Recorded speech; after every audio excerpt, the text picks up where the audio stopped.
Welcome, and today we're going to read Penguin Pete Ahoy, written by Marcus Pfister, translated by Rosemary Lanning. Penguin Pete woke up one bright sunny morning and said to himself, "This feels like a good day to go exploring." He plunged straight into the sea and swam quickly past all the friendly fish. "Sorry, no time to play today," he said. "I've got important things to do."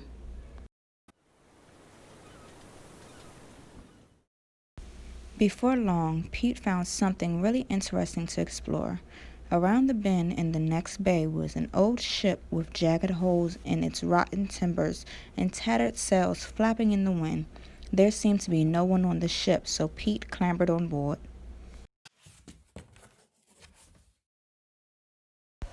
"What a mess," gasped Pete, looking at all the crates, barrels, ropes, and broken planks scattered across the deck. A sudden rustling noise startled him.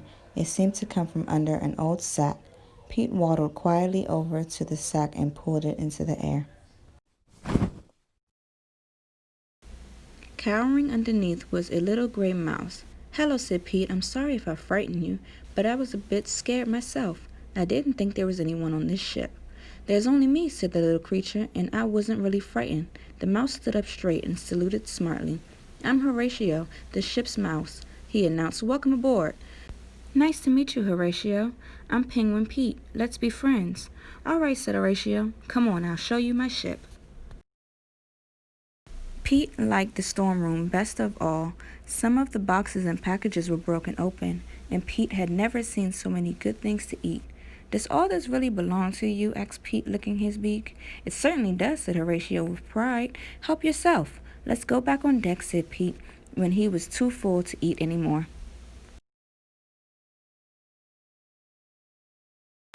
Pete rushed upstairs and found a fishing net to play with. He swished it through the air, used it to give his friend a ride, even dressed up in it, until suddenly he was tangled in the mesh.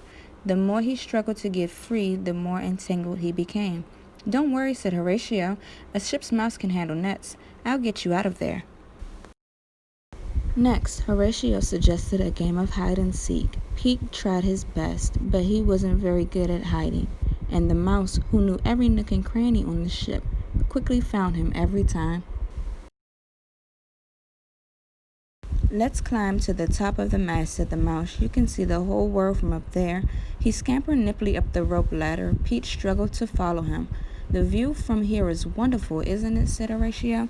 "Yes," said Pete, "but I don't like being up so high. I'm feeling dizzy." "You're just seasick," said Horatio wisely. "I think I'd feel better in the sea," said Pete. "Why don't we go for a swim?" "Swim?" said the little mouse nervously. "I have a better idea. I'll ride in the lifeboat. It still looks seaworthy. You can push me." Pete carefully lowered the boat into the water and began to push, but Horatio squeaked, "Help! My feet are getting wet." Water was running in through a hole in the bottom of the boat. "Abandon ship!" called Pete. "But I can't swim!" cried the little mouse. "I'll save you!" shouted Pete as he raced to pull Horatio out before the boat sank.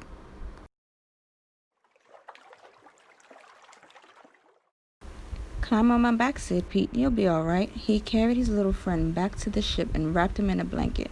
The mouse was still trembling with fright. "I think I'll stay on the ship from now on," he said, "but I hope you'll come to visit me again." "Of course I would," said Pete as he jumped into the sea.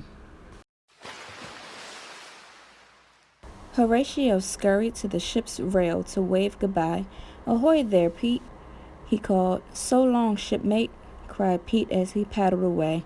"The next time I come to visit, I'll teach you how to swim."